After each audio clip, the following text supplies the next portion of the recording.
오늘은 9월 28일 김구에 대한 불편한 신화와 진실을 알고 싶어 트루스 포럼에서 마련한 김구의 책을 쓰신 정한기 저자의 말씀을 들어보려고 서울대 우석경제관에 왔습니다. 김구는 테러리스트가 아니다 혹은 테러리스트여서는 안 된다는 역사적 관점은 언제 그리고 어떻게 형성되었을까? 이 땅에 사는 우리들의 역사적 강박관념 혹은 역사적 확증 편향의 이면에는 역사학계의 불편한 진실이 도사리고 있다고 할 것입니다. 저자의 강의를 들어보겠습니다. 에서 보게 되면 독서를 막 하겠죠. 악평을 할 거라는 겁니다.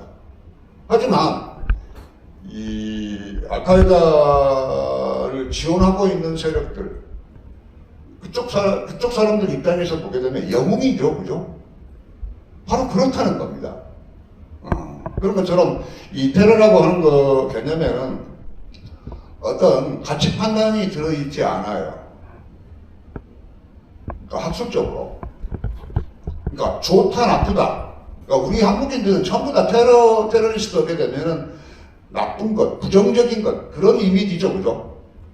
하지만 학술적으로는 전혀 그런 개념이 아니라는 겁니다. 도덕적인 판단이 들어있지 않아요. 바꿔 말하게 되면은 이 테러라고 하는 것은 가치 판단이 아닌 하나의 그 사실의 판단 개념이고, 그렇기 때문에 상당히 가치 중립적인 그런 개념으로 지금 세계사 각국에서는 그걸 사용하고 있어요. 그러다 보니까 이 테러 개념 자체는 혐오라든가 동종 혹은 범죄와 의거, 비난과 인정 같은 그런 양가성을 갖게 된다는 거죠. 그런데 이런 이제 그 테러 개념 자체가 이렇게 한국에서는 상당히 편향되고 왜곡되어 있는 거죠. 테러하게 되면 나쁜 것, 부정적인 것. 그러다 보니까 김구를 테러리스트라고 하는 것에 대해서 한국 사회 사람들이 반발하는 것은 바로 그런 이유 때문이죠. 테러 개념 자체가 이게 잘못 수용되어 있는 거죠.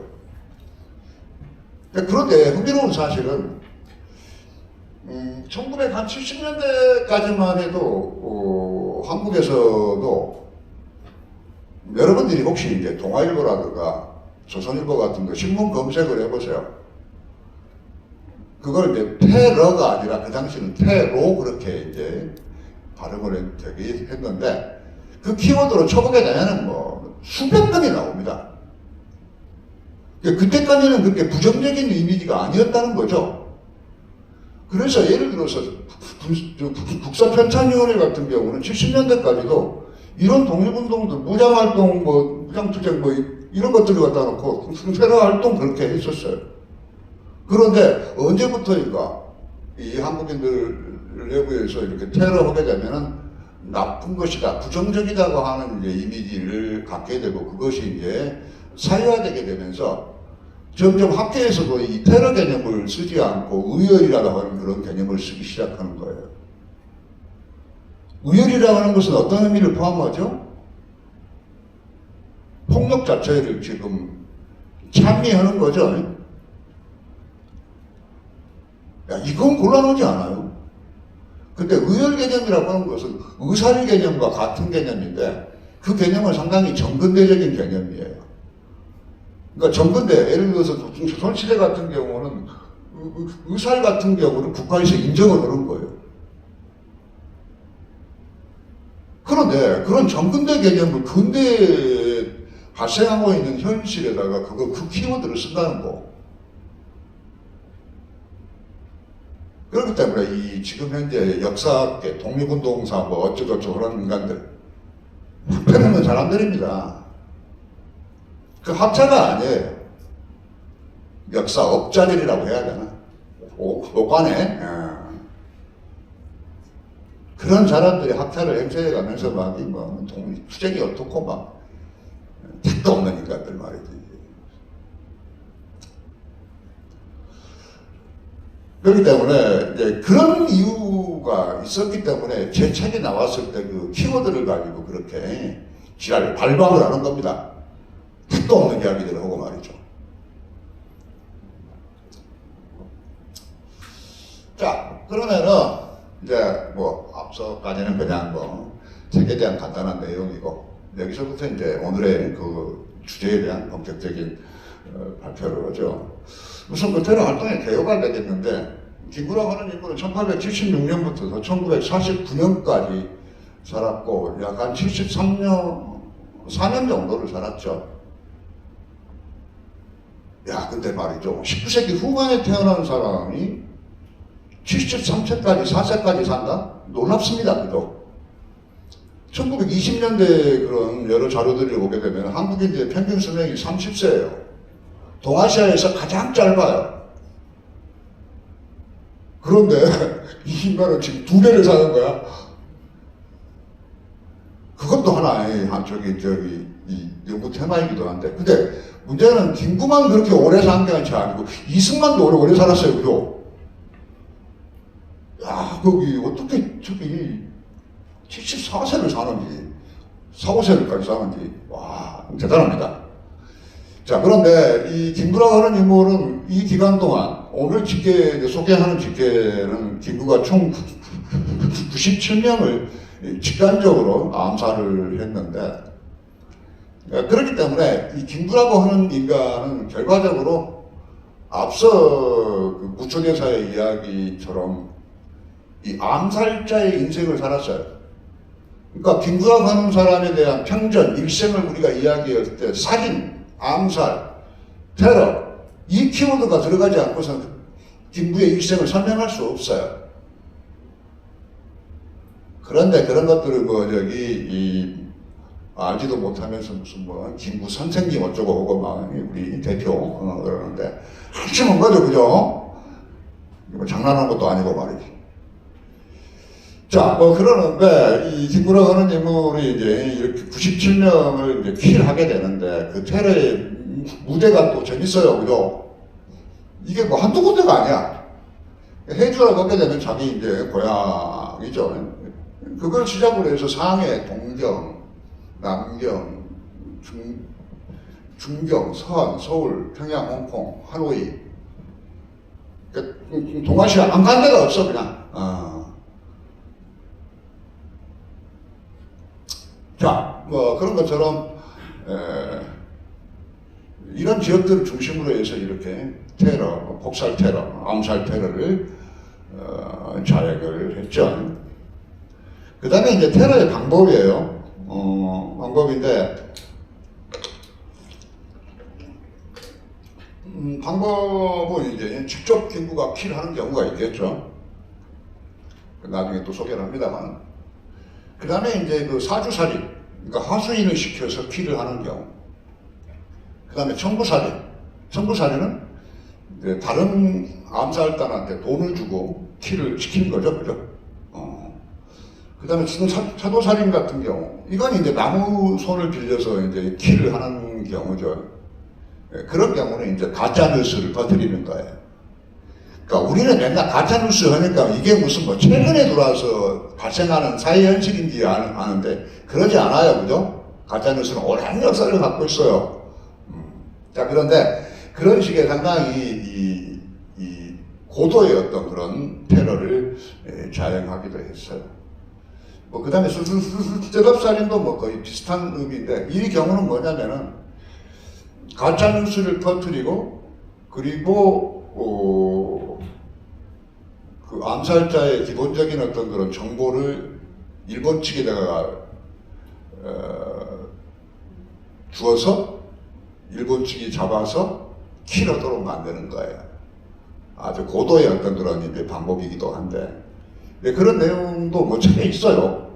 내가 이렇게 건드려 놨는데, 이런 내용들은 아마 다시 한번 이제 내가 김구 평전을 쓰거나 신화를 쓰게 되면 다시 한번 적나라하게 다시 묘사할 그런 얘기이기도 합니다. 자, 다음은 이제 테러의 활동 유형인데, 이제 책에 있는 내용들이에요. 이제 목차의 내용이 되겠는데, 그게 저는 지금 현재 이 책에서는 이 테러 활동의 유형을 항일 테러, 밀정 테러, 정적 테러 이 세 가지 어떤 유형으로 구분을 했어요.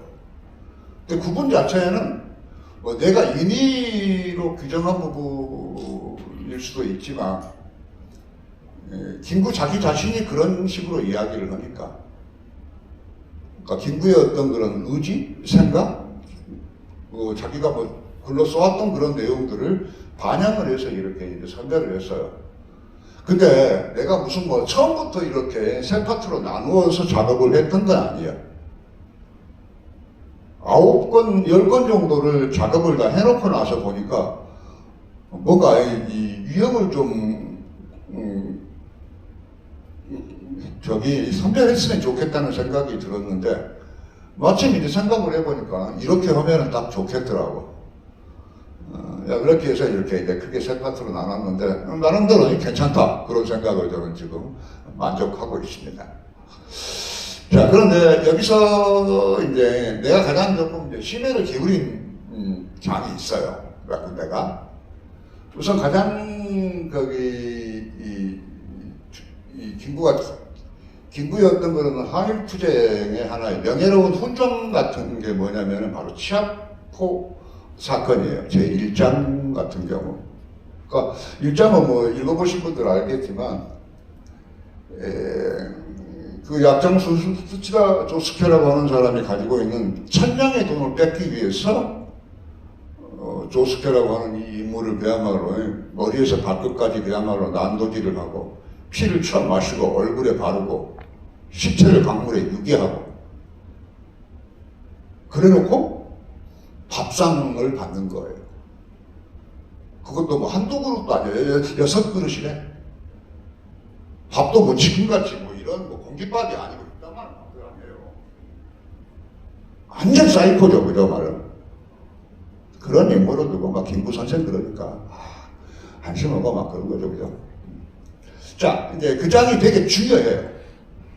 그러니까 이 장 내용은 상당히 학술적으로도 국내에서도 서진승 교수를 비롯해서 여러 많은 분들이 검토를 했어요. 논문이 한 2편, 3편 있나 그러는데, 그리고 뭐 칼럼들이 이제 많이 있고 그러는데, 그걸 갖다 놓고 와서 무슨 뭐 국모 보수가 어떻고 복수 의거가 어떻고 사기죠, 그야말로. 거짓말도 그런 거짓말이 없어요. 그런 사람들이 뭐 서울대를 나왔대. 또 그런 사람들이 뭐 대학 교수를 하고 있대. 부끄러운 줄 알아야지, 사람들이. 자, 뭐 그런 게 있고, 그 다음에 이제, 밀정 테러에서 그 만들어진 밀정, 옥감빈 사례 같은 경우. 이건, 옥감빈은 김구가 하는 말로 오게 되면 밀정이어서 킬을 했다는 거예요. 거짓말이에요. 옥감빈이라고 하는 사람은 거기 해외 무역을 통해서 상해에서 한국인으로서는 상당히 거부를 이룬 사람인데 이 사람이 임정에는 돈을 안 주는 거예요. 그 외에 여러 요인들이 이제 결합돼서 결과적으로 옥감빈을 킬하게 되죠. 그러니까 밀정이 아니라 만들어진 밀정인 거예요. 이게 되게 중요한 논점을 갖고 있어요. 이제 오늘 나중에 집계야 분석에서도 마찬가지 다룰 때.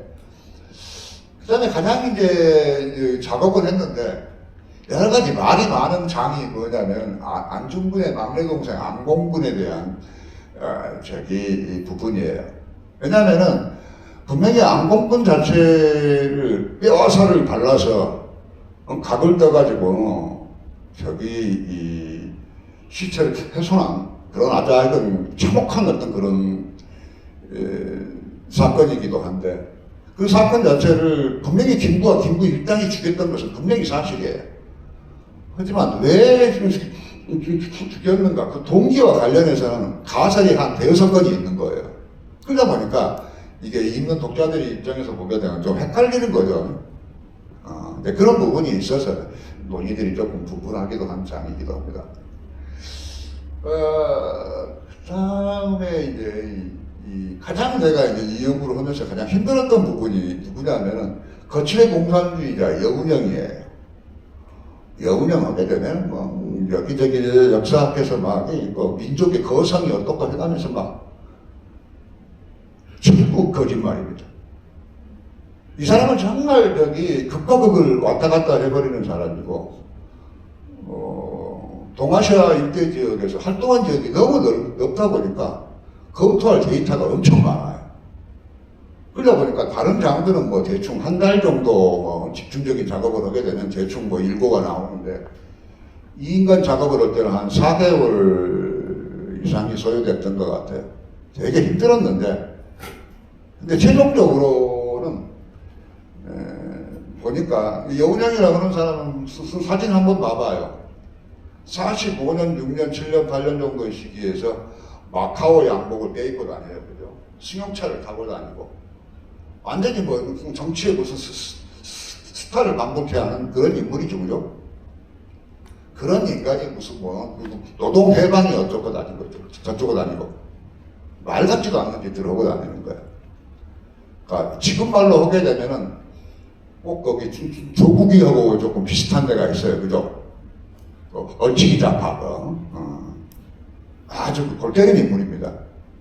이 인간은 분명히 재평가를 하지 않으면 안 될 것이고 헌창사업 자체도 전면적인 재검토가 필요하다는 게 저의 주장이기도 합니다.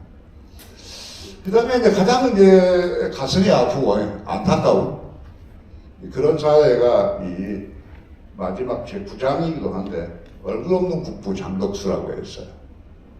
아마 여러분들은 아마 장덕수라는 인물에 대해서 잘 모르시죠.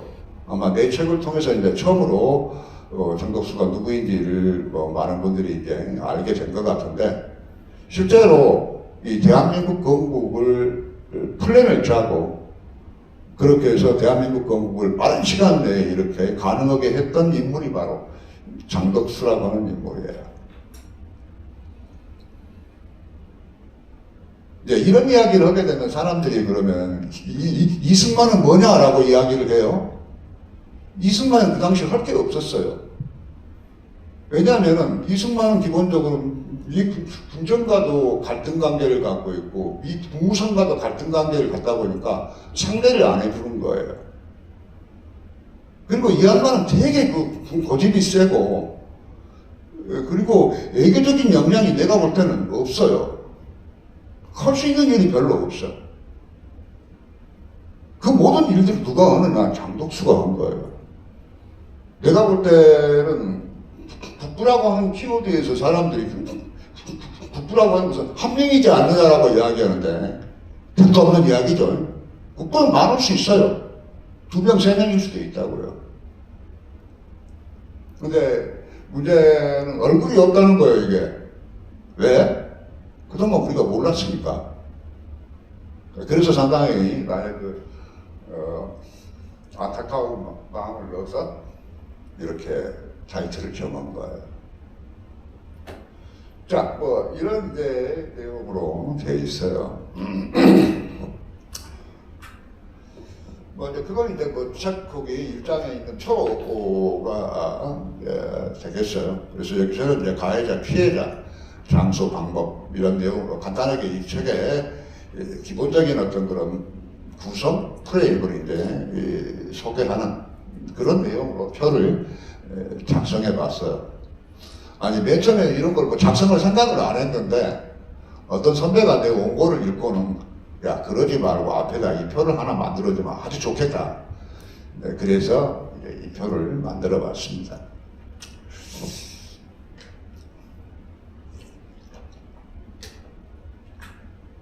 자, 뭐 이제 그러면 사망자 집계예요. 네, 여기서 말하는 사망자는 김구의 그 테러 활동 때문에 죽게 된 사람들이에요. 이제 그렇게 해서 이제 집계를 했기 때문에 조금이 논점과는 조금 상치되는 부분이 있을 수도 있어요. 그런데 여기서 이제 항일 테러, 밀정 테러, 정적 테러는 이 책의 구성에 들어 있는데 마지막 네 번째 국제 테러라고 하는 부분은 이번 집계 작업을 하면서 내가 처음으로 넣게 됐어요. 넣는 이유는 뭐냐면은 이 37년 중일대전 발발 이후에 들어와서 김구는 지금 현재 자기의 암살단을 이용해서 김구로부터 여기 장개석으로부터 청부 테러를 받아가지고 홍콩이라든가 하노이 등에서 암살 테러를 자행했어요. 야, 그래서 그 내용이 조금 들어갔으면 좋겠다. 그래서 이제 국제 테러 혹은 정부 살인이라고 하는 테러라고 하는 형식으로 이제 하나를 더 넣어서 네 파트로 이제 구분을 해서 집계를 했어요. 그래서 여기서 첫 번째는 뭐 김구라고 하는 부분은 김구가 직접 테러를 한 경우죠. 예, 그 인원이 여기서는 이제 2명으로 집계되고, 그 다음에 암살자는 뭐냐면은 김구의 어떤 그런 명령 혹은 하수인이 돼서 테러를 자행한 사람들이죠. 근데 이 사람들도 어떠냐면은 뭐 윤봉길이라든가 이봉창 같은 경우처럼 결과적으로 테러를 하고 나면 일본 국경에게 잡히겠죠? 그래서 이제 킬 당하는 경우죠. 그렇기 때문에 그런 사람들이 지금 현재 암살자로 집계되는 22명입니다. 그 다음에 이제 피살자는 그야말로 테러의 대상이 되었던 사람들인데 그 인원이 지금 현재 73명으로 집계가 되고 있어요. 뭐 그렇게 해서 항일 테러가 10명, 그다음에 밀정 테러가 68명, 정적 테러가 17명, 국제 테러가 2명, 그렇게 해서 총 97명입니다. 어느 한 인간이 일생을 두고 이렇게 사람을 많이 죽인 사람이 있어요? 놀라운 이야기입니다, 여러분. 하지만 이게 그냥 내가 그냥 뭐 뇌피셜로 막 쉽게 했다고 생각하시면 그건 큰 오산이고, 지금부터 이제 그 근거를 전부 보여드릴게요. 자, 첫 번째는 항일 테러 10명이 되겠는데, 뭐 이건 뭐 우리가 일장에서 검토했던 바로 이 일본인 약장수를 살해한 경우죠. 사실 이 일본인 약장수의 테러라고 하는 것은 사실 항일 테러라고 보기 어렵죠, 그죠? 그럼에도 불구하고 내가 항일 테러에 넣는 것은 김구가 그렇게 이야기하니까 뭐 그래서 이제 뭐 일장에 넣었던 것이고 그렇습니다. 그리고 이제 암살자로서는 이제 저기 희생당한 인물은 이봉창, 윤봉길, 그 다음에 최웅식의 4명, 이덕주 7명입니다. 여기서 말하는 최웅식의 4명이라고 하는 것은 뭐냐면은 1932년도 2월경에 대련에 이 암살단을 김구가 파견을 시켰어요. 그래서 관동군 승승사령관 등을 암살하기 위해서 파견했는데 암살 테러를 자행하기 전 단계에서 잡혀버렸어요. 그래서 이제 킬 당한 인원이 되겠고, 이덕주 같은 경우는 이제 또 마찬가지 이제 그런 사례이기도 합니다. 그 다음에 이제 뭐 항일 테러에서 피살자라고 하는 것은 시라카와하고 가와바타라고 하는 인물인데 2명입니다만 이 사람들은 이제 윤봉길 테러에 의해서 때문에 사망한 인물이죠. 사망한 인원수입니다.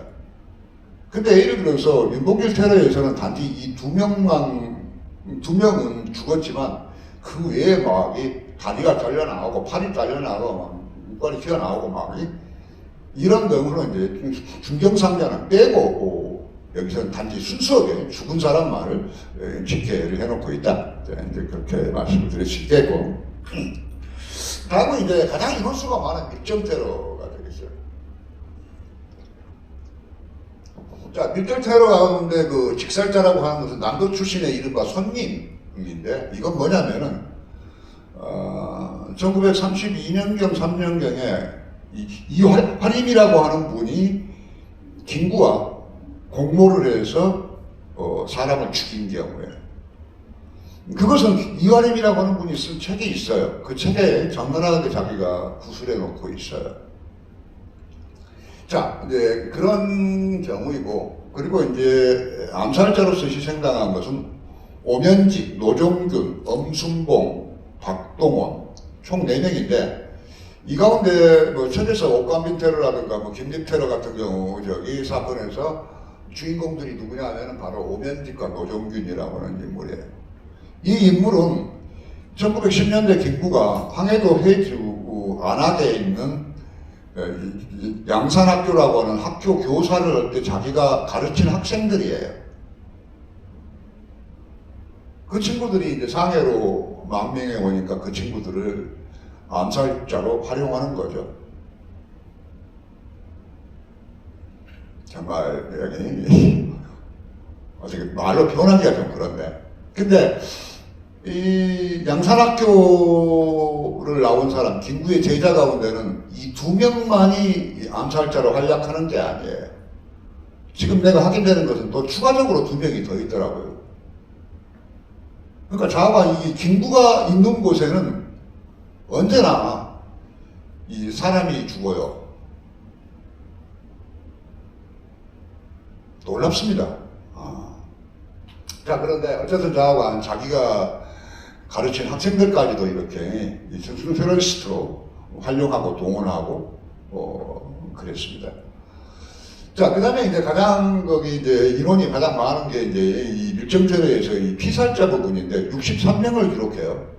놀랍습니다만은 거기서 가장 먼저 지적될 수 있는 가장 큰 인원을 이제 증언하고 있는 것이 민피로라고 하는 사람의 증언입니다.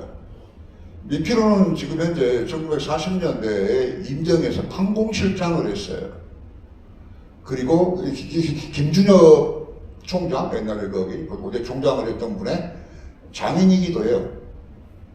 이 양반이 그 남긴 증언에 의하면은 30명이라고 증언하고 있는데, 어떤 거냐 하면은 밀정들이 프랑스 조개 지역으로 들어오게 되면 경무국장이었던 김구가 그런 친구들을 전부 체포해 가지고 상해 애곽에 만들어 놓은, 미리 준비해 놓은 외딴 가옥에 끌고 가서 전부 죽였다는 거예요.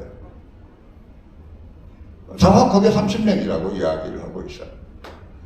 그 다음에 이제 악마의 우물이 20명인데, 이건 뭐냐면은 1926년경에 프랑스 조개지와 그 중국의 현성이 이제 맞닿아 있는데, 그 맞닿아 있는 위치에 우물이 하나 있는데, 그걸 그 당시 살고 있던 사람들은 전부 다 악마의 우물이라고 그랬어요. 그래서 26년 한 4월경에 중국 경찰이 그 우물 자체를 검시를 하게 되고, 그렇게 해서 우물 속에 던져진 시체를 발굴을 했어요. 총 29였어요. 근데 흥미로운 것은 29 중에서 이제 29가 나왔는데, 일본 영사관 경찰이 이제 그 시체도 같이 검시를 했던 모양이에요. 그래서 이제 보고서를 남겼어요. 그런데 그 29 중에 그 상층부에 있는 5명에 대해서는 신원이 파악이 되는 거예요. 전부 한국인들이에요. 옷차림이라든가 소지품이라든가. 그렇게 해서 그 5명의 이름과 나이와 이 고향 주소까지 전부 다 명기해 놓고 있어요. 그런데 이제 그 보고서에는 이런 식의 이야기를 해요. 이 20명이라고 하는 인물들은, 사람들은 전부 다 한국인이라는 거예요. 그러니까 19년 3.1운동 이후에 밀정으로 몰려서 죽임을 당했고, 그렇게 해서 그 시체가 이 우물에다가 처박혔다라고 그렇게 기술하고 있어요. 그렇기 때문에 벌써 이 두 건을 가지고서 우리가 이 50명 정도의 인원을 파악해낼 수 있겠죠. 그 다음에 이제 기타 13명인데, 김노순 같은 경우, 정필화, 황학선, 김립 같은 내용은 여기 인원에 대해서는 백범일지에 써놓고 있어요. 그렇기 때문에 이건 더 이상 추가적인 설명이 필요 없고, 그 다음에 이규서라든가 연충렬, 옥감빈, 옥성빈, 이종홍, 이용로, 이태석, 안봉근, 나오란 같은 사람들. 그러니까 나오란 같은 경우는 1942년도에 서한 지역에서 공원에 있는 제군소의 그 우물에서 이제 발견된 시체인데, 어떤 거냐 하면은 그 북한 측의 자료에 의하면은 나오란이라고 하는 인물이 그 당시 이 광복군 오지대장이에요. 근데 김구의 어떤 걸, 김구라든가 임정의 명령에 복종하지 않는 거예요. 그런다고 이 사람을 산채로 가만히 넣어가지고 그 우물에다 쳐박아버렸다는 거예요. 그 북한 자료에 의하면 상당히 이 나오란 암살 사건은 상당히 그 당시 여기 센세이션했다? 유명한 사건이었다라고 그렇게 밝히고 있어요. 자, 뭐 그 외의 내용들은 또 저 책에 잘 묘사가 되어 있고, 특히 이기서 연충렬 같은 경우는 지금 강복회의가 이종찬이의 할아버지 이혜영의 문제와 직결되어 있어요. 이종찬이 이 인간 하게 되면 나 할 말이 많은데, 나를 두고 무슨 밀정이라고 하지 않나. 그러니까 밀정이라는 말은 어떤 의미가 포함되어 있죠? 밀정이라고 나한테 한다는 이야기는 너 죽일 놈이라고 하는 표현이 들어가 있는 거죠. 그죠? 지금 우리 사례들을 통해서 하는 것처럼. 그래서 이 인간을 어떻게 하면 내가 저기 아작을 내줄까? 이제 그런 생각을 했는데, 사실 이혜영이는 이종찬이는 뭐 자기 집안이 무슨 뭐 독립군 가문이 어떻고 해가면서 뭐 시건방을 떨고 그러는데, 제 책에서 지금 써놓고 있는 것처럼 남아한인연맹이라고 하는 청부 사례를 일삼는 그 단체를 만든 게 바로 이혜영이에요. 그 다음에 이 인간은 벌써 25년도에 북경에 있을 때도 밀정이라고 몰아서 한국인을 죽였고, 그 다음에 28년도에는天津으로 와가지고 은행을 털었어요. 그 다음에 그 아들이라고 하는 여기 이규학, 그러니까 이종찬의 아버지 되는 사람이죠. 그 인간도 마찬가지 똑같은 인간이에요. 그 다음에 이혜영의 그 둘째 아들이 차남인 사람도 마찬가지 똑같은 인물이에요. 한마디로 말하면은 이종찬의 집안 자체는 살인마의 집구석인 거죠. 한 번만 더 나를 자극하게 되면은 가만두지 않을 겁니다. 완전 아작을 내주려고 지금 생각하고 있는데, 그런 것처럼 말이 독립운동 그러지 그 내용을 들어가게 되면은 전부 다 먹고 살기 위해서 그런 짓들을 하고 다니는 거예요. 사람을 죽이고 돈을 뺏고 은행을 강탈하고 약도 없는 이야기를 하는 겁니다. 지금 현재 우리가. 자, 다음은 이제 정적테러인데, 정적테러의 첫 번째 암살자에서는 한지근 같은 경우는 여운형 암살을 했던 사람이죠. 그 당시 뭐 이제 그런 인물이고, 그 다음에 김석광, 박강옥, 배희범이라고 하는 인물들은 지금 현재 거기 이 설산 장덕수 암살을 좌행했던 인물들이죠. 그렇게 해서 이 사람들이 사형 판결을 받았고 6.25 전쟁 발발과 동시에 킬을 당한 사람들이죠. 그 다음에 이제 김형집 외 7명이라고 하는데, 이 인원은 뭐냐면은 이 김구 한독당이 46년 3월경에 김일성과 북한 지도부를 암살하기 위해서 북한에다가 암살탄을 파견해요.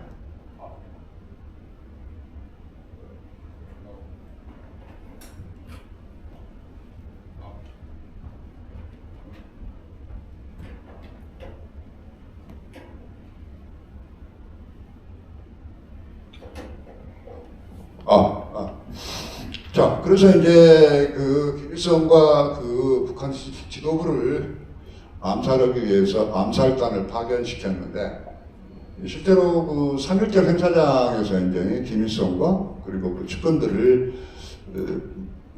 폭살시키고자 하는 그런 이제 시도를 했지만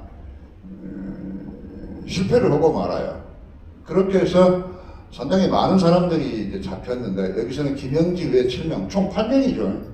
이 인원들이 잡혀서 이제 죽게 되는 거죠. 근데 이 김구 한독당이 북한 지역에다가 파견한 암살단이 일이 한 건만 있는 게 아니고 한 2번, 3번을 더 했던 걸로 알고 있어요. 그래서 어떤 일이 있냐면은 1948년도에 남북협상으로 김구가 평양에 갔는데 김일성에게 당신이 지금 억류하고 있는 한독당 당원들을 풀어달라고 그렇게 이야기를 해요. 그러니까 김일성이 뭐라고 그러냐? 걔들은 당원들이기 이전에 암살자다. 그래서 우리가 지금 잡아서 억류를 하고 있는 거다. 그렇게 답변을 해요. 그렇다는 이야기는 지금 현재 48년 4월 시점에 북한에는 많은 한독당원들이 지금 암살자로 해가지고 잡혀 있는 거죠. 그런 것을 이제 또한 적나라하게 보여주고도 있습니다. 자, 그렇게 해서 11명이 파악이 되고, 그 다음에 피살자로서는 이제 송진우, 여운형, 장덕수는 책에 나와 있는 내용이니까 그렇고, 그 다음에 강령이 김득호라고 하는 것은 뭐냐면은, 예를 들어서 그 암살단, 북한 지역에 북파된 이 암살단들이 김일성 암살 테러에 실패하게 되면서, 김일성의 최측근이었던 강량욱을 이제 암살하고자 습격을 했어요. 근데 강량욱 테러에는 실패를 하게 되고 그 아들과 딸 강영이 그리고 마침 그 집에 놀러와 있던 김득호라고 하는 동료 목사를 죽이게 되는 거죠. 그래서 이 세 명이 또 포함이 돼서 총 7명으로 카운팅이 됩니다. 다음은 이제 국제 테러가 2명인데 이건 뭐냐면은 예를 들어서 39년 1월 17일에 홍콩의 이 남아일보사라고 하는 사장이었던 임백선이라고 하는 39세 인물인데 이 인물이 이제 그 암살 테러로 죽게 돼요. 그래서 이 사건을 두고 그 당시 신문상에서는 뭐라고 그러냐면은 이 장개석 일파에 의한 앙정의 암살 테러에 신호탄이 올랐다 그렇게 이제 밝히고 있습니다. 자, 그랬는데 39년 2월이 되게 되면은 이 국민당 내부에서 왕정의 긴급 암살위원회가 결성이 돼요. 그러는 이유는 이 37년 중일전쟁이 발발하게 되면서 항전파인 장개석과 화평파인 왕정이가 치열한 어떤 그런 정치 노선을 둘러싼 갈등과 대립 국면을 맞게 됩니다. 그러니까 그 자료를 보다 보게 되면은 중일전쟁이 발발하게 되고 이 장개석과 왕정이가 싸우게 되니까 김구와 임정 세력들은 그야말로 환호를 합니다. 왜? 기회가 오는 거죠, 그죠? 자, 그런데 여기 이제 그렇게 해서 39년 2월에 남이사라고 하는 국민당 산하에 있는 암살단, 남이사하고 그다음에 CCC단이라고 하는 그 장개석의 측근들이 만든 암살단이 있고요. 그 단하고 이제 김구파가 이렇게 공동으로 이 왕정의 긴급 암살위원회를 결성을 합니다. 그렇게 해서 이제 2월 21일경에 이 암살단을 파견해서 프랑스랑 인도차이나 하노이에서 암살을 자행을 하게 되죠. 그래서 지금 현재 파악되는 것은 암살단으로 파견된 게 5명으로 파악되지만 제가 볼 땐 더 많을 것 같은데. 자, 그렇게 했는데 이게 새벽 한 3시경, 2시경 정도에 이제 그 왕정이가 머물고 있는 집을 포위하고 그렇게 해서 이제 습격을 하게 되는데 그런데 이 친구들이 이 암살단들이 이 중중명이라고 하는 인물하고 왕정이를 착각을 하게 돼가지고 중중명을 왕정이로 착각을 해서 사살을 하게 돼요. 그렇게 해서 그 당시 보게 되니까 자료에 의하면 기관총 70발, 80발을 발사했다는 거예요. 그러니까 벌집을 만들어버린 거죠. 그렇게 해서 직사를 시키게 되고 이게 크게 또 그 당시 문제가 돼서 한 43년 정도 되나요? 그러면은 왕정이 관련 장개석 관련 그런 여러 가지 책이라든가 신문 잡지에도 자주 언급이 되는 그런 이제 흥미로운 그런 이제 암살 사건이기도 한데 근데 그런 신문이라든가 책 속에는 이 김구파가 개입되어 있다라고 하는 것은 누구도 언급하지 않아요. 근데 어디에 이 내용이 나오느냐 하면은 한 43년경에 일본 영사관이 일본 정부에다가 동북 정부에다가 발송한 극비 문건 속에 이 내용이 들어가 있어요. 그렇게 뭐 긴 내용은 아니지만 뭐 그렇습니다. 자, 이렇게 해서 이제 국제 테러 혹은 이제 그 정부 테러를 이제 두 명으로 집계를 할 수 있어요. 자, 그렇기 때문에 지금 현재 97명이 집계되지만 이 이론은 전부 다 하나하나 근거에 기초하고 있어요. 근데 한 가지 이제 문제가 뭐냐면은 그 30명, 20명 그러기 때문에 중복될 수도 있겠죠. 그죠? 네, 중복될 수 있다라고 하는 그런 문제의식이 나올 수도 있긴 하지만 그걸 어떻게 증명할 수가 없어요. 누가 중복되고 있는지, 중복이 안 되고 있는지.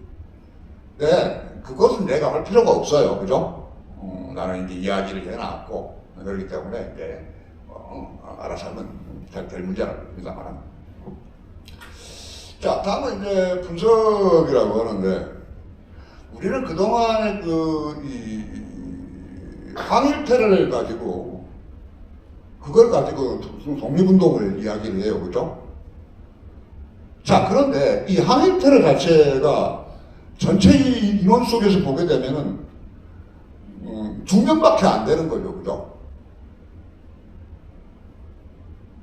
그러니까 우리는 지금까지 뭐 김구하게 되면은 항일 독립에 거성해가면서 그렇게 침송을 해왔지만, 실제로 데이터를 가지고 전부 다 그 사람의 테러 활동을 검토해 보니까 전체 인원 속에서 2명밖에 안 된다는 거예요. 이걸 어떻게 파악할 것인가라고 하는 문제가 나온다는 거죠. 뭐 2% 정도 안 되고. 그런데 그것도 마찬가지 윤봉길 테러의 피살자에 한정된다는 거예요. 그 한 건 정도에. 그러니까 이 김구가 진짜 본격적으로 항일 테러를 시작하는 것은 32년도예요. 그리고 이봉창과 윤봉길 테러 딱 2건에 끝나요. 그 이후부터는 항일 테러가 없어요. 이것도 하나의 중요한 논점입니다. 왜 그런가라고 하는 문제인데, 제가 여기저기 유튜브에서도 이야기를 한 적이 있는데, 장개석의 입장에서 보게 되면은 김구라든가 이 한국인들이 이런 암살 테러, 폭살 테러를 자행하는 것이 아주 부담스러워요. 왜냐하면은 지금 일본과 싸워봐야 자기들이 결코 일본을 대항할 수 없는 상황인데, 일본을 계속 자극하게 되면은 여러 곤란한 문제가 발생하는 거예요. 그러니까 김구는 지금 현재 32년도에 6차 상해사변이 발생하면서 빠른 시간 내에 정전협정을 맺어가지고 장기적인 어떤 그런 항전체제를 구축하고 싶어 하는 상황인데, 김구가 지금 이런 짓을 해버린 거죠. 그러니까 장개석이 할 수 있는 방법은 김구라든가 이 한국인들을 통제하고 제어하고 싶어 하는 거예요. 그죠? 그래서 어떻게 하느냐? 옷가내를 주는 거예요.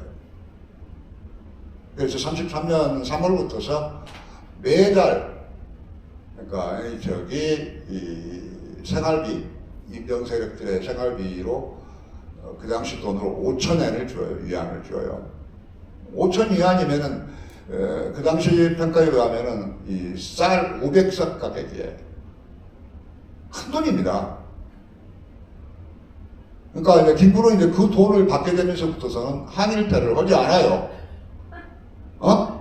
없다고요, 그런 사례가. 그러니까 장개석이는 지금 현재 김구라든가 한독당 일당들을 전부 다 매수를 하는 거랑 똑같은 거죠. 돈 주고. 그렇게 해서 결과적으로 중국 내에서의 한국인들의 어떤 그런 항일 테러를 억제하고, 그리고 마찬가지 김구와 그 암살단 들고 있는 일당들을 활용을 해서 자기 정적 테러에 지금 활용하는 거예요.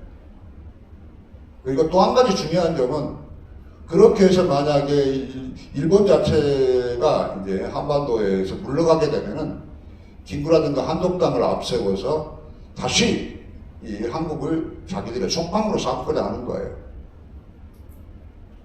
그래서 그 당시에 한 45년까지 샤오인이라고 하는 그 외교부 관련 친구의 그 해고에 의하면은 김구 일당에게 한 1,000만 달러 정도의 자금을 지급했다고 그래요. 엄청난 양적이 자금입니다. 그죠? 그런데 분명한 것은 절대 공짜가 없다는 거예요. 그죠? 어떤 식으로든지 왜 장개석이가 그런 엄청난 돈을 지급했는지에 대해서 설명을 해야 돼요. 그죠? 그럴 때 지금 앞서 말씀드린 대로 한 2가지, 3가지 가설로 이제 뭐 설명할 수 있지 않겠냐? 뭐 그렇게 생각을 해요. 자, 그렇기 때문에 이런 사례를 보고 있노라면은 김구는 결코 독립운동가 거성 그렇게 파악하기는 곤란하다라고 하는 점을 분명히 말씀드릴 수가 있겠습니다. 그 다음에 이제 밀정 테러의 63명이에요. 전체 66%를 차지하는데 지금 제가 검토하고 있는 내용으로서는 뭐 책에서도 주장을 하고 있고 그러지만 전체적으로 이 밀정이라고 하는 것은 결과적으로 일본의 끈앞풀이죠. 그 끈앞풀이 돼서 이 독립운동가 세력 혹은 임정 세력들의 그 정보를 염탐을 해가지고 일본 정부한테 파는 거죠. 이제 그런 작태를 보이는 것들이 이제 밀정이라고 이제 파악이 되지만 지금 여기서 보여지고 있는 63명은 내가 보기에는 전부 김구가 만들어낸 밀정이라는 거예요.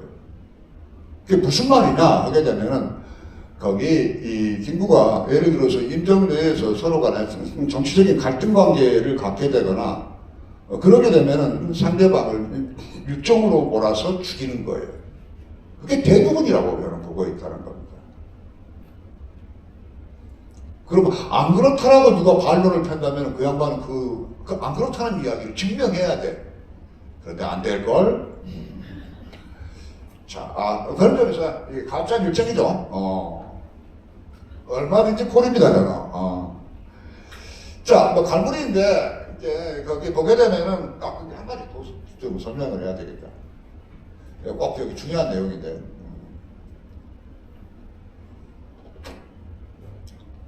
근데 이 가짜 밀정, 만들어낸 밀정이라고 하는 것에는 상당히 흥미로운 논점이 들어있어요. 아니, 임정 내에도 여러 많은 사람들이 있지만 누구도 그렇게 사람을 이렇게 많이 죽이거나 그러지 않아요. 근데 김구는 정말 유독할 정도로 이렇게 임정을 보호한다는 명목하에 이렇게 사람들을 많이 죽였어요. 그건 내 책의 그 에필로그 부분에서 그 마지막 번째 그 테러의 논리라고 하는 부분에서 내가 설명을 했는데 뭐냐면은 이런 거죠. 김구라고 하는 인물은 이 해주 쌍놈이에요. 그런데 닭범일지를 보게 되면은 자기가 그 쌍놈됨에 대한 어떤 그런 원망과 저주, 오나 그런 것을 첫 곳곳에서 이야기를 합니다. 지독할 정도예요.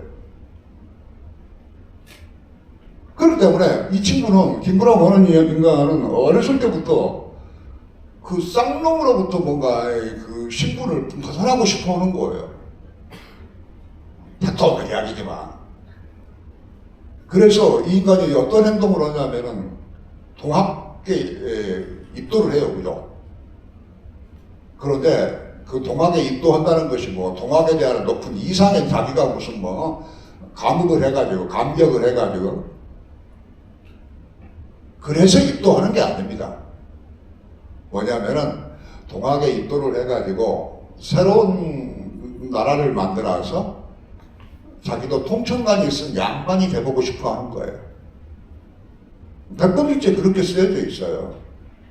그런데 지금까지 연구자들은 뭐 김구가 무슨 뭐 동학도가 된 것은 무슨 뭐 어쩌고저쩌고 해가면서 그런 택도 없는 이야기들을 하고 있는데 그렇지 않습니다. 그래서 이제 그 동학도가 돼가지고 뭐 그 난동을 치고 그랬죠. 부리고 그랬는데. 근데 그렇게 해서 이렇게 김구는 그 쌍놈의 어떤 그런 쌍놈됨을 어떻게 탈피해보고자 하는 존재적인 열등감에 시달리는 인간이에요. 그런데 이제 이 인간이 19년에 상해를 갔는데 그 임시정부의 경무국장 일을 하게 된 거예요. 경무국장은 뭐냐? 지금의 경찰총장 하는 거예요, 그게. 그러다가 이 사람이 한 22년 되나? 뭐 3년 되면 내무총장이 되는 거예요. 그 이야기는 뭐냐면 지금의 내무장관을 하는 거예요. 그러다가 20년대 후반이 되게 되면 국무령을 하게 되는 거예요. 그렇기 때문에 언감생심 그 해주 쌍놈이 양반들이나 할 수 있는 무슨 경무국장으로건 내무총장으로건 한다? 상상할 수 없는 일이죠. 그렇기 때문에 김구의 입장에서 보게 되면 그 임정이라고 하는 것은 자기의 모든 것인 거예요. 그죠? 그러니까 다른 사람들은 전부 다 막 김구 저기 상해 임정에서 막 싸우고 다 도망가는데 김구하고 꼭 그 몇 사람만 남아 있는 거예요. 이동영, 조항구, 김구 이 세 명이에요 이게. 그러니까 바꿔 말하게 되면은 김구의 입장에서 보게 되면은 그 쌍놈댐의 어떤 그런 이 쌍투망이라 해야 될까? 그러니까 좀 존재론적인 열등감이 있었고 그렇기 때문에 그런 임정이 자기의 모든 것이었고 그렇기 때문에 임정을 누가 파괴하려고 하거나 비하하거나 경멸하거나 그렇게 되면 용서하지 않는 거예요. 전부 흉신하는 거죠. 그러니까 그렇게 설명해야만이 이 이론을 설명할 수 있다고 나는 생각을 해요. 전혀 반응들이 없네. 아, 참말로 열심히 내가 저기 생각해가지고 가설을 해가지고 이야기를 하고 있구만. 그래야만이 김구의 이 테러 활동이라고 하는 것에 가려져 있는 김구의 어떤 그런 존재에 혹은 테러의 논리를 이야기할 수 있다는 거, 설명할 수 있다는 거죠. 내가 무슨 정말 좋은데, 자, 뭐 이제 그런 이제 내용이 이 이론 수에는 포함이 되어 있다라고 하는 점을 말씀드리고 싶어요. 그다음에 이제 뭐 갈무리가 되겠는데 뭐 그런 점에서 보게 되면 테러리즘 있는 테러라고 볼 수 있는 것은 윤봉길 테러의 딱 한 건에 불과하다는 거.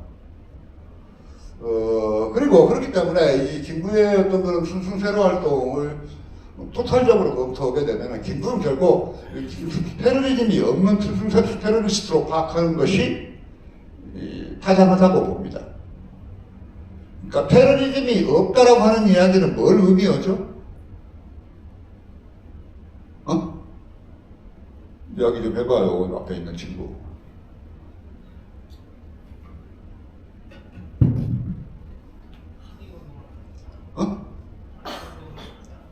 항일운동 하지 않았다.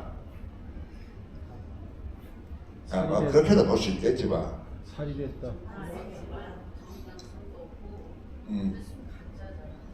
그러니까 테러리즘이 없다는 것은 그 정치적인 목적성이 결여되어 있다는 걸 의미하죠. 그러니까 개인적인 이해관계 때문에 지금 사람을 죽인 거예요. 그러니까 지금 김구라고 하는 사람은 테러리스트라고 하기가 어려워요, 그죠? 살인마, 범죄적인 살인을 자행하고 다니는 인간이다 그렇게 볼 수 있겠죠. 그런데 제가 왜 굳이 그런 용어를 쓰지 않고 이런 이제 용어를 쓰고 하니 그런 용어를 만약에 뭐 살인마 그런 용어를 쓰게 되면은 내가 곤란한 상황에 지어게 되는 거죠. 학술성이 떨어져 버리는 거예요.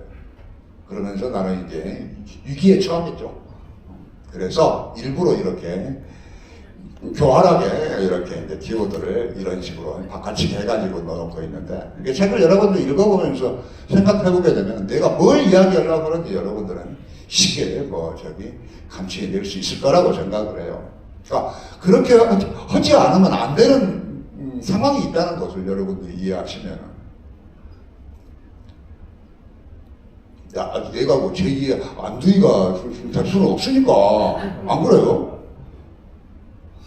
자, 뭐 그런 점에서 이렇게 이제 뭐 마무리 부분은 김구라고 어느 정도 알아면 항일 독립의 거성으로 보기는 곤란하고 그 시대의 어떤 그런 순사인광 정도로 보는 게 어떨까라고 하는 것이 나의 생각입니다만은 결코 이런 내용을 책에는 안 썼습니다.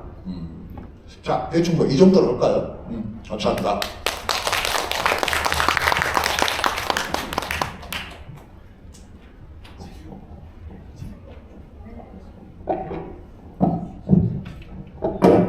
예, 여러분들 다 알고 계시겠지만 그 진실을 직면하는 일, 그리고 또 진실에 기반해서 목소리를 내는 일이 사실은 쉽지 않습니다.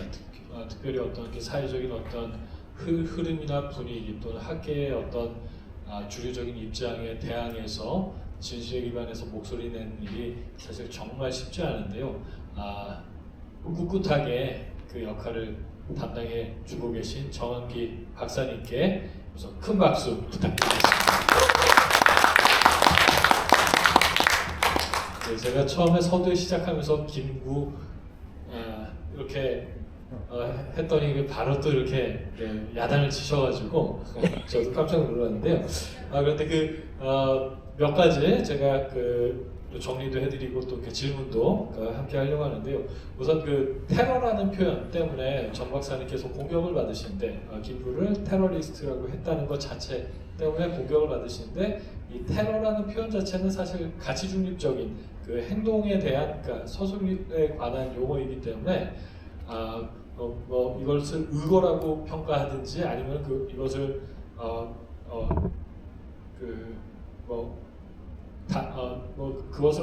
그것에 대한 어떤 정치적인 가치적인 평가는 차치하고 행위에 대한 객관적인 서술로서 테러라는 표현을 쓰신 것 그것으로 정 박사님께서 공격을 당하시는 건 좀 부당하지 않나 우선 그런 생각이 들었고 그리고 무엇보다도 신화화된 김구의 이미지에 대해서 사실 정리할 필요가 있습니다. 걷어낼 부분들은 걷어내고 진실에 기반해서 저희가 재평가를 해야 되는데 그 부분을 앞장서서 이렇게 진행해 주신 것에 대해서 진심으로 감사드립니다.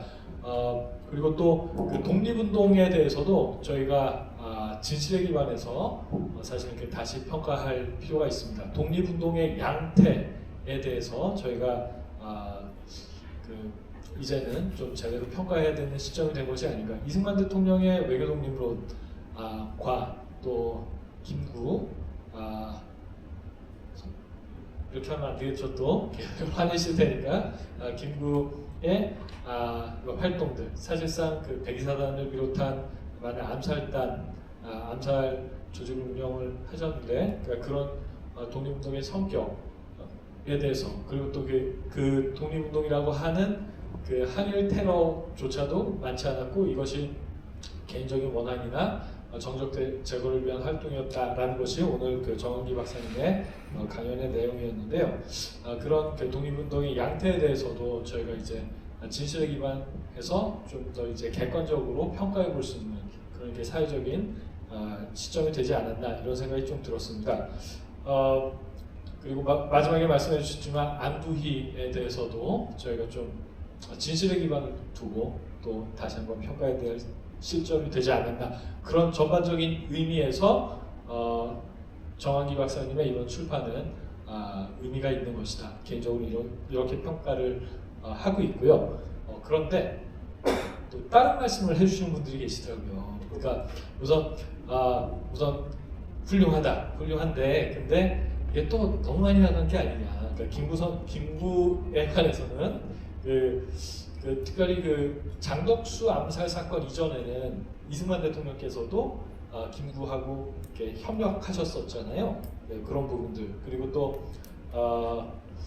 윤봉길의 홍콩 의거 사건 이것이 또 계기가 돼가지고 사실 장제스가 조선의 독립운동에 대해서 관심을 갖게 된 것도 사실이고 또 말씀 주신 것처럼 그것이 또 계기가 돼가지고 돈을 받으면서 사실상 이렇게 영향력 안에 들어가고 그것이 만약에 확장이 됐었으면은 대한민국이 만약에 건국이 됐다고 하더라도 중국의 영향력이 상당히 커질 수 있는 그런 위험성이 분명히 있긴 했었지만 어쨌거나 윤봉길 홍콩 사건 같은 경우에는 이것을 계기로 해서 그 중국이 조선의 독립을 어떤 형태로 지지하게 되고, 그리고 또 카이로 선언에서 장제스가 조선의 독립을 명문화하는 것을 이렇게 찬성하는 방향으로 역할을 했다는 것. 그리고 제가 알기로는 이승만 대통령께서도 그 부분에 대해서 이렇게 평가를 하신 것으로 알고 있는데요. 이런 부분들은 그래도 좀 긍정적인 평가를 내릴 수 있는 부분이 아닌가, 뭐 이런 지적들. 그래서 그 신화화된 김구 이미지에 대해서는 많이 걷어내야 되는 부분은 당연하고, 그리고 그 부분에 대해서 정한기 박사님께서 큰 역할을 해주신 것에 대해서 참 감사한데, 너무 또 이제 땅에 처박으신 건 아닌가, 이런 반응이 있더라고요. 거기에 대해서 좀 말씀해 주시면 감사하겠습니다. 제가 많은 걸 말씀을 드렸는데,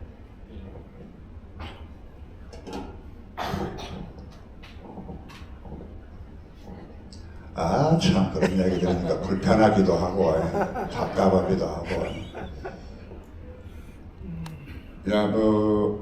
김구가 장개석을 상대로 해가지고 무슨 카이로 선언에 한국 독립을 넣었다 안 넣었다, 그 이야기가 지금 현재 관련 사람들한테는 상당히 지금 화제가 되고 있는 내용인데, 실제로는 장개석이는 그렇게 한 적이 없다고 그래요. 그리고 장개석이가 한국을 독립시킨다? 왜? 분명한 것은 야거의 학술연구에서 지금 현재 나와 있는 내용들은, 장개석은 지금 현재 한반도를 일본으로부터 뺏어서 속방으로 삼고자 하는 거예요. 그 대표적인 사례가 뭐죠? 광복군이에요. 광복이라고 하는 말은 중국에서 나온 말이고, 잃어버린 땅을 되찾는다라고 하는 의미가 포함되어 있어요.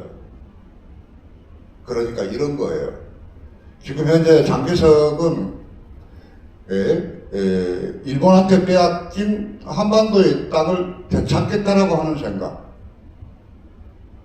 그런 의미로 광복군이라고 하는 걸 만든 거예요. 광복군은 여러분들이 생각하는 그런 환상의 그런 군대, 정규군도 아니에요. 환상의 군대인 것 뿐이에요. 한국인들이 생각하는 거. 실제로는 중국군의 용병입니다.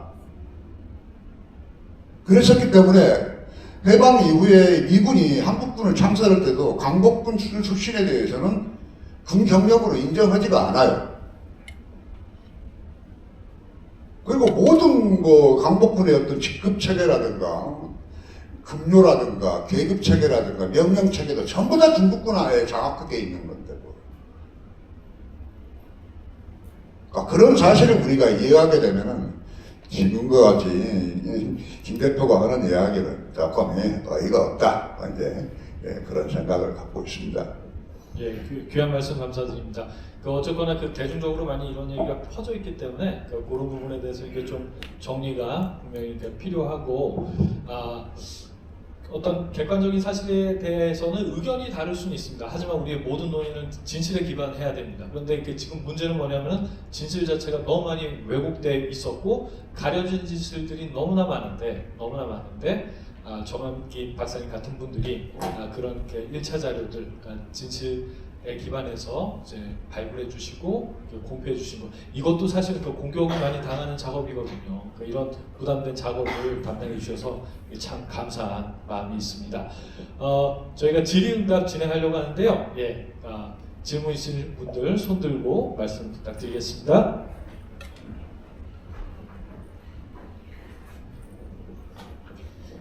네, 말씀 잘 들었습니다. 두 가지 질문이 있는데요. 첫 번째는 치아포 사건에 대해서 지금 이제 살인의 동기가 좌파들은 국모 보수다 하면서 그렇게 거짓을 이렇게 막 이야기했는데, 국모 보수인 것을 거짓이었음을 밝히는 것도 우리가 중요한 포인트가 되겠지만, 실제로는 약장사라는 게 밝혀졌지 않습니까? 그 사건에서. 그렇다면 국모 암살자가 아니란 사실을 알게 된 후에 잘못된 사람을 죽였으면 그 반성의 말이 있는 게 맞는 게 아닌가. 내가 그 국모를 살해한 사람을 죽인 줄 알았는데 그 사람이 아니고 약장사였네, 이 부분 미안합니다라든지 이런 그게 있어야 되는데, 끝까지 그 백범일지에서까지 이렇게 자기의 행위를 정당화시키는 이 부분 자체가 훨씬 더 인성적으로 문제가 있는 좀 인성적으로 문제가 있는 사람이 아닌가. 그래서 그 부분을 더 부각해야 되는 부분들이 아닌가 하는 질문이 좀 하나 있고요. 의견을 좀 듣고 싶고, 두 번째는 김구의 국적 관련해서 국가가 독립이나 혹은 선거를 반대를 했고 또 선거를 안 했다고 해서 대한민국 신분이 아니라고 말하는 부분에 대해서는 설명이 조금 필요하지 않나 생각됩니다. 왜냐하면 국가가 건국되기 전에는 이제 일제 신분 또 미군정 신분에서 그 다음에 건국 후에 자동으로 대한민국 사람이 되는 게 아닌가 싶은데, 김구는 그 전에 중국 국적이었다고 했습니다. 근데 다른 사람들은 타국적을 가졌던 사람들은 어떤 과정으로 대한민국 국민이 되었는지 이런 과정들에 대한 설명이 좀 있으면 김구가 대한민국 사람이었던 적이 한 번도 없다라는 이 부분에 대해서 설득력이 조금 더 있지 않겠나 싶어서 두 가지를 좀 질문을 드리고 싶습니다.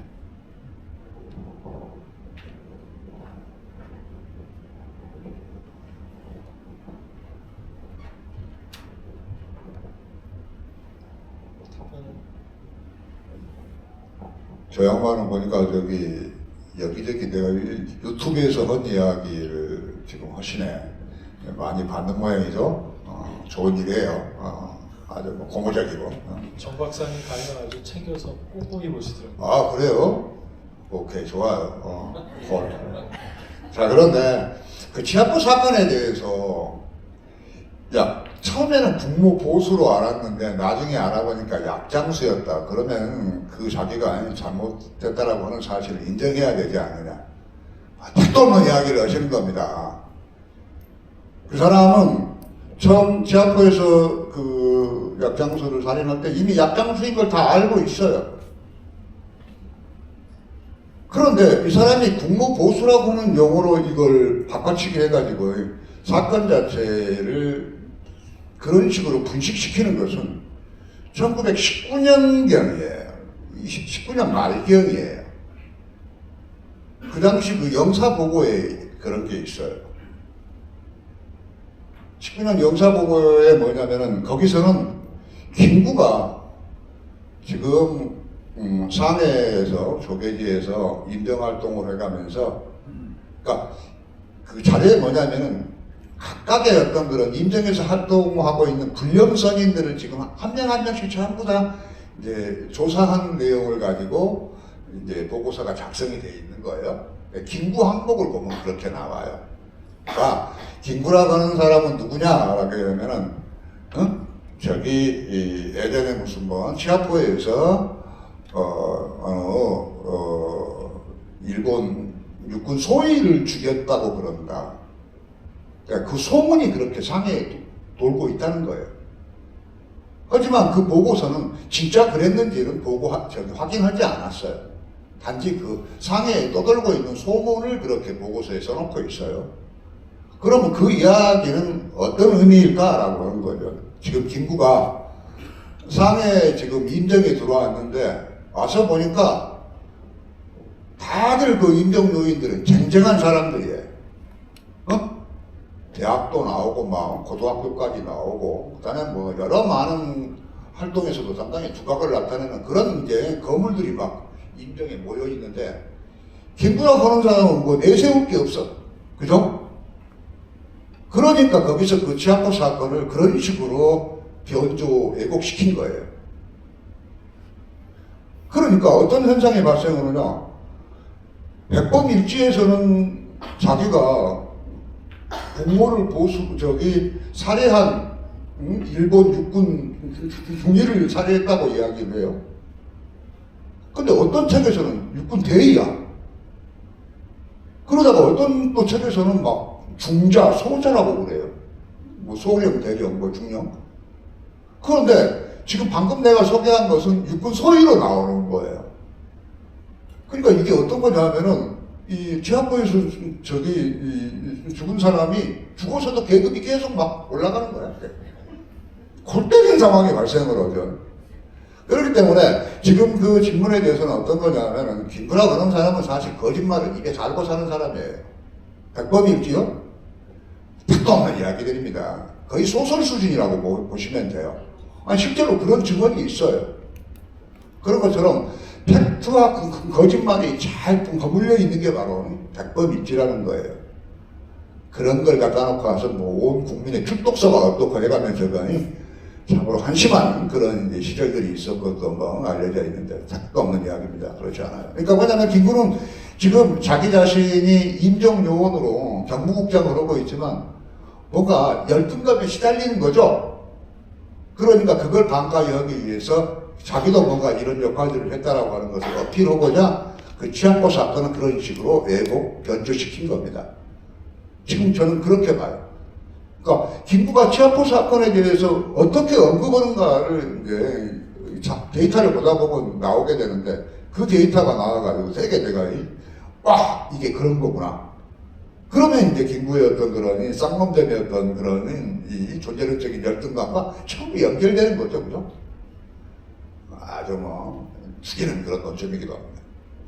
자, 다음에 이제 국정 문제라고 하는데, 야, 김구는 기본적으로 그 프랑스 외무부가 가지고 있는 데이터에 의하면은 1933년경에 그 상해에 거주하고 있는 한국인들의 국적 상황이 어떤가를 조사한 자료가 있어요.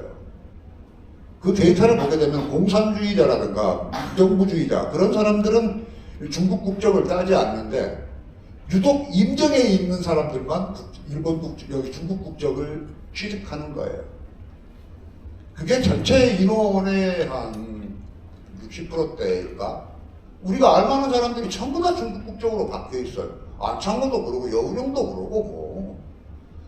그런데 흥미로운 것은 거기에서 김구 이름이 안 나와요. 그러니까 이 국적을 따려면은 그러니까 상해 그 시에 들어가서 면접도 해야 되고 또 5년간 이상 살아야 되고 그리고 재산 같은 것도 있어야 되는데 김구한테는 그런 조건이 하나도 안 되는 거예요. 김구는 1919년부터 45년까지 중국에 살았지만 중국어를 못해요.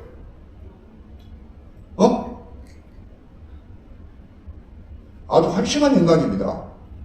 어떻게 20몇 년간을 살면서 생활 중국어도 못한다는 거. 그러다 보니까 뭐 이제 그 국적을 딸 수 있는 기본적인 조건이 안 돼 있기 때문에 그러는 거라고 봐요. 그런데 한 37년경에 이르게 되면은 다른 일본 내부 문건이라든가 혹은 백범일지에도 쓰여져 있지만 김구도 마찬가지 이미 이제 중국 국적을 땄음을 의미하는 그런 문건들이 있어요. 자, 그 점이 있고 그 다음에 이제 뭐 45년 이후 한국에서는 이제 국적 자체가 상당히 애매하죠. 아직 대한민국이 설립이 안 됐으니까, 수립이 안 됐으니까. 그런데 이제 대한민국과 관련 속에서 김구의 국적 문제인데, 김구는 한 번도 대한민국 국민이 돼본 적이 없어요. 왜?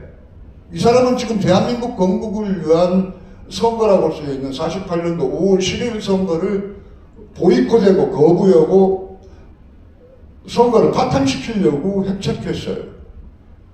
그리고 마찬가지 대한민국 건국된 이후에도 끊임없이 대한민국을 부정하고 무너뜨리고자 핵책했습니다. 그 사람은 죽을 때까지도 한 번도 대한민국 국민이 돼본 적이 없어요. 국적이 없다고요. 대한민국 국적이. 근데 그런 인간을 두고 와서 무슨 뭐 국부가 어떻고 막 이 민족의 거성이 어떻고 완전히 그 한국 사회가 지금 돌고 있는 거죠. 그죠? 미쳐 있는 겁니다. 그러면 그것이 갖고 있는 의미는 뭐냐? 바로 안두희의 김구 사살이에요. 그죠? 그것 때문에 안두희는 지금 현재 그 재판에 넘겨졌고, 그렇게 해서, 무기징역형을 받았고, 그러다가 한달인가에 뭐 15년형으로 감형이 되고 뭐 그렇습니다. 그런데 나는 안두희가 김구를 사살했다라고 하는 것을 어떻게 비유하고 싶냐면은 안두희가 지금 동네에서 지금 어슬렁거리면서 동네 애들을 물려고 하는 미친 개 한 마리를 죽인 거라고 봐요. 왜 그러느냐? 김구라고 하는 사람은 대한민국 국민이 아니에요. 그죠? 스스로가 거부를 했고 그 국민 되기를 거부했기 때문에 또 대한민국 자체를 인정하지 않았기 때문에 근대 국가에서 국민이 아니고 비국민이라 하는 존재는 존재할 수 없는 거예요. 그죠? 그러니까 그런 비국민 같은 경우는 생명이라든가 재산을 보호해 줄 필요가 없는 거예요.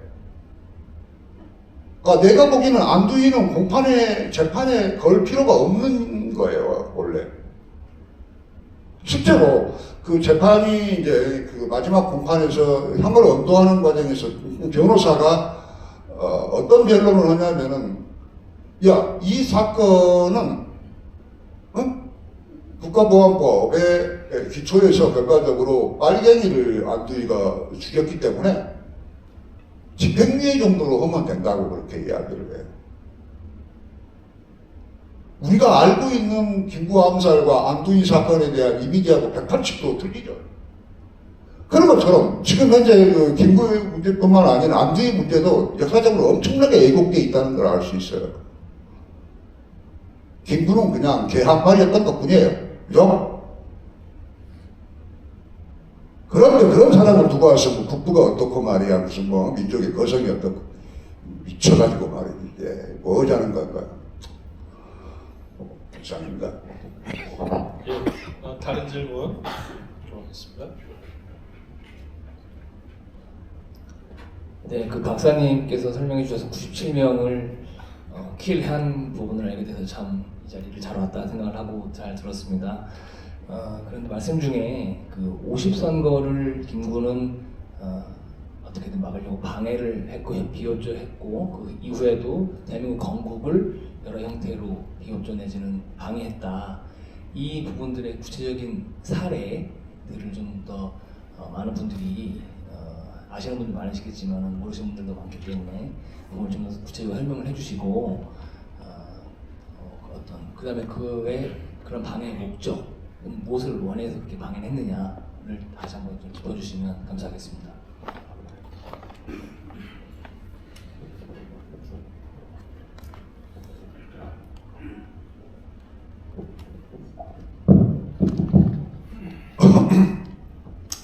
지금 오늘 말씀하시는 지금 질문 내용들은 내년 8월 15일에 나올 책에 들어가는데요.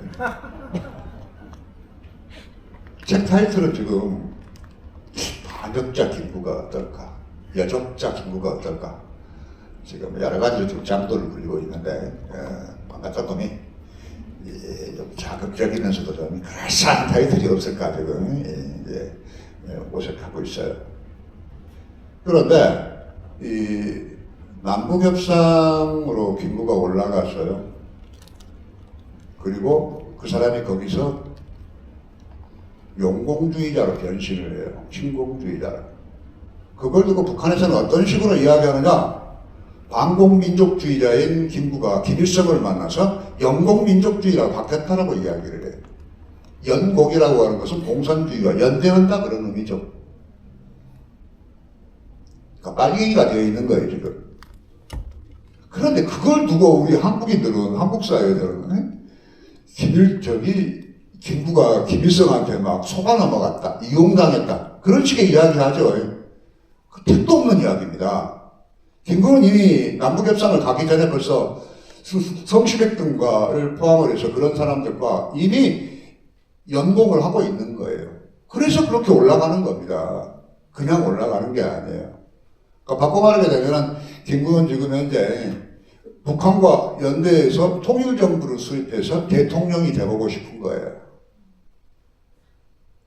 그런 내용들은 뭐 적나라하게 뭐 데이터에 나오고 있기도 하지만.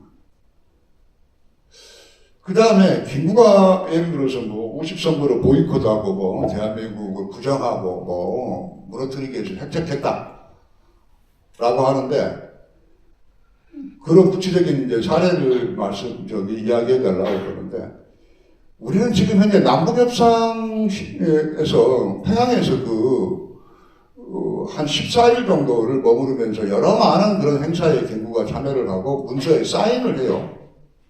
그러니까 남북협상을 통해서 생산된 여러 공문서가 있어요. 아마 한국 사람들은 그런 걸 구체적으로 검토해 본 적이 없을 텐데, 그 내용을 이제 확인하게 되면 깜짝 놀랍니다. 그러니까 북한과 연대해서 남한을 공산화시키겠다라고 하는 그런 문서에 사인을 하고 있는 거예요, 이게. 그 다음에 이제 남북협상에서 가장 주요 토픽이 되는 것은 50총선을 깨트리는 거였어요. 그래서 그 당시 50총선을 무너뜨리기 위한, 타도하기 위한 하나의 협의회를 자기들 그 남북협상에 올라갔던 사람들이 이 협의체를 결성을 해요. 그리고 같은 문서에 사인을 해요. 그리고 마찬가지 50총선을 분쇄하기 위한 가장 핵심적인 세력이 누구냐 하면 남노당이에요. 그러니까 북한에 올라가서 이미 김구 한독당과 남노당은 연대를 하고 있는 거예요. 그래서 여러분들이 다 이제 뭐 조금 주목해 보면은 48년 이후가 들어서게 되면은 이 한독당이 남노당화가 돼가는 거예요. 그러니까 남노당 당원들이 한독당에 많이 들어와요. 놀라운 일이 벌어지고 있습니다. 그 다음에 예를 들어서 48년 12월 9월부터서 파리에서 유엔 총회가 제3차 유엔 총회가 지금 행해지 않는데, 거기서 이제 대한민국의 어떤 그런 승인 문제가 주요 안건으로 올라왔어요. 그죠? 그런데 김구와 김기식은 50총선의 무효화를 이야기하면서 다시 남북 총선을 할 것을 요구하는 요청서를 유엔 앞으로 지금 발송을 해요. 그 문서가 있고, 또 한 가지는 김구가 개인적으로 한독당의 집행위원장 신분으로 또한 유엔 총회 앞으로 발송한 문건이 있어요. 그 내용에서는 임시정부의 법통을 인정해달라고 그러는 거예요. 그 유엔 총회 앞으로. 말씀드리지만 인정법통이라고 하는 것은 그건 사기 거짓말입니다. 그건 반대한민국의 논리예요. 그런 터무니없는 짓들을 하고 그러면서 무슨 뭐 통일적 무수립이 어떻고 뭐 남북협상이 어떻고 그런 편지들을 지금 보내고 있다는 겁니다. 그거 뭘 의미하죠? 유엔 총회상에서 지금 올라와 있는 대한민국 승인 자체를 저지하려고 하는 거죠. 빠개려고 하는 것이고. 분명히 말씀드리지만 김구는 결코 대한민국과는 전혀 무관한 인물이고, 그 인간은 역사에서 철저하게 지워져야 되고 전면적인 재평가가 불가피한 인간입니다. 그건 반대한민국이에요. 용서할 수 없는 인간이라는 겁니다. 그런 사람을 두고 와서 무슨 국가 어떻고 말이야. 인격이 없고 거성이 없고 뭐라는 겁니까 이게? 네. 마지막 질문 저희가 받도록 하겠는데요. 그래서 오늘 방송으로 다 50분 정도 지금 같이 해주고 계신데, 여기 킬구를 영웅화한 것에는 박정희 대통령의 과가 크다고 생각하는데, 이에 대한 정한기 박사님의 생각은 어떠신지 궁금합니다. 여기에 대해서 답변을 좀 부탁드리겠습니다.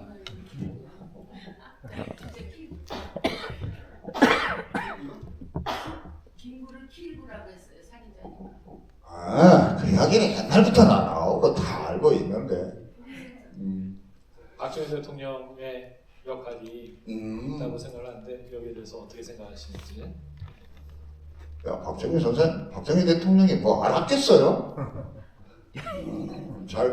김구에 대해서도 잘 모르고, 또 독립운동이라고 하는 것 자체를 이승만 정권 하에서는 뭐 헌창한다는 것을 상상을 안 해봤죠. 그런데 이제 박정희 정권이 들어와서 하나의 자기의 어떤 혁명적인 어떤 올림픽혁명을 합리화하고 정당화하는 과정에서 이제 그런 식의 인정 세력과 연대를 하게 되는 거죠. 실제로 우리들이 신문 조사해 보게 되면 4.19가 발생한 그 다음 날 이 김구 재평가위원회 뭐 사업회 그런 게 결성이 돼요. 놀랍습니다. 그런 움직임이 있는데 나는 분명히 말씀드리고 싶어요. 또 이런 이야기 하면은 뭐 또 죽일로 살릴로 할지 모르겠지만 꼭 이 말은 내가 보고 가야 될 것 같은데.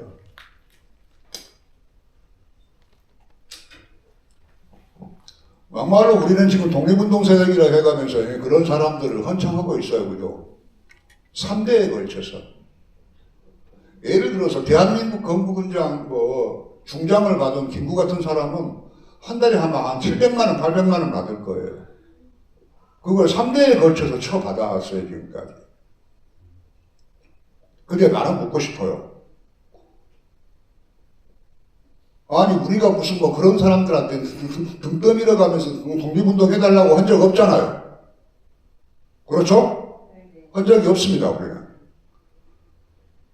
또 그런 사람들이 독립운동 해가지고 화류로 해방을 맞은 거 아니죠? 그런데 무슨 헌청이라는 말입니까, 이게? 그렇기 때문이야말로 이 독립운동의 내실이 어떤 것인가를 우리는 다시 재검토해야 한다는 겁니다. 지금 강복회 애들이 괜히 이상한 짓들 하고 있는 것은 이제 그 헌청 사업이 3대로 지금 대충 다 끝났어요. 그리고 마찬가지 이 48년 건국서를 수정하게 되면은 자기 선배들의 훈장 자체가 이상해지는 거예요. 그죠? 대한민국 건국 훈장 못 두겠는데. 그런데 미안한 이야기지만 임시정부는 가짜 정부이고 대표성이 없어요. 그렇기 때문에 해방 이후에 그 김구라든가 그런 인간들이 이야기하는 뭐 임정 법통이 어떻고 전부 사기 거짓말입니다. 그 법통 때문에 지금 송진우가 죽고 여운형이 죽고 장덕수가 죽었어요. 그죠? 그러니까 그런 가짜의 논리, 거짓말을 지금 현재 헌법 전문에 박아놓고 있는 거예요. 임정법통론이라고 하는 것은 한마디로 말하게 되면 반민주입니다. 반대한민국이라고요. 그 논리에서는 절대 자유민주주의와 시장경제를 전제로 하는 대한민국이 탄생할 수 없어요. 그런데 그런 내용을 지금 헌법 전문에 박아놓고 있다니까요. 놀라운 이야기입니다. 그런 점에서 우리는 다시 헌법을 개정해야 되고, 그렇게 되면은 임정법통이 어쩌고 저쩌고 하는 그 키워드는 싹싹 지워지고 빼줘야 되고, 저는 그렇다고 이야기를 하고 싶어요. 대충 시작합니다.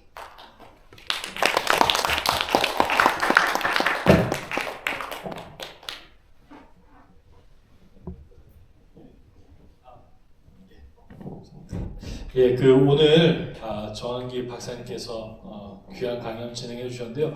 그 진실을 직면하는 것이 언제나 쉽지는 않습니다. 하지만 누군가는 감당해야 될 일이고, 진실 가운데 대한민국이 새로워지고 바로 세워지고 또 그 진실 가운데 하나 되기를 진심으로 바랍니다.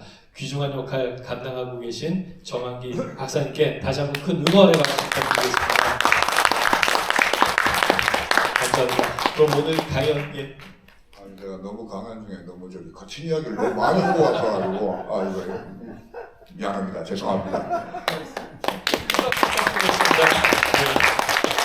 제가 강사분께 이렇게 혼나면서 이렇게 강연을 듣기는 오늘이 처음이었던 것 같은데요. 예, 이런 날도 있어야죠. 예, 귀한 강연 진심으로 감사드리고요.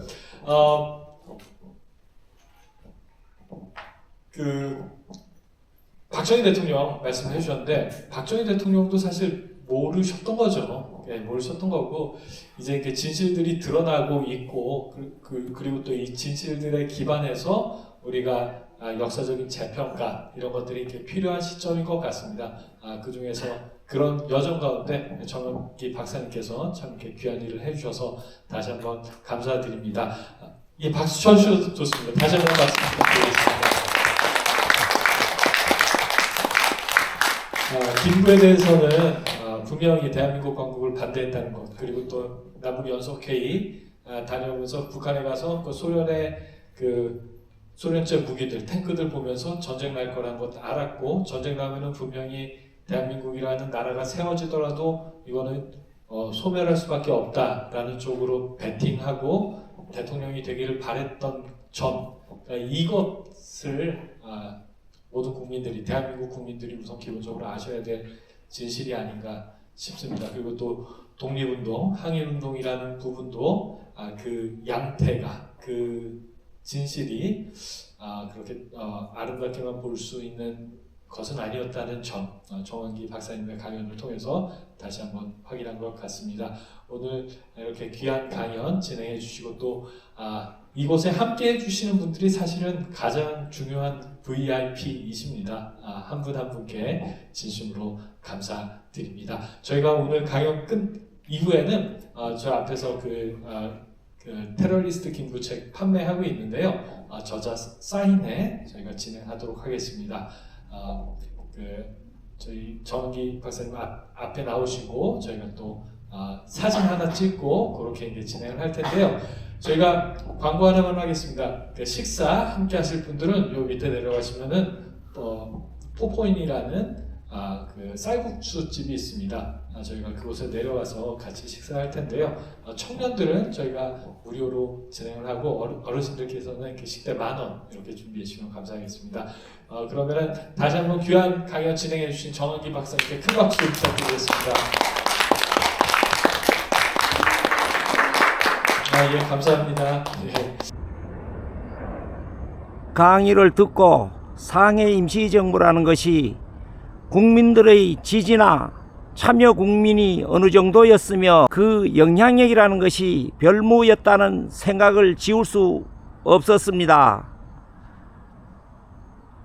구독, 엄지척을 눌러주시면 감사하겠습니다. 시청해 주셔서 감사합니다. 이만 끄겠습니다.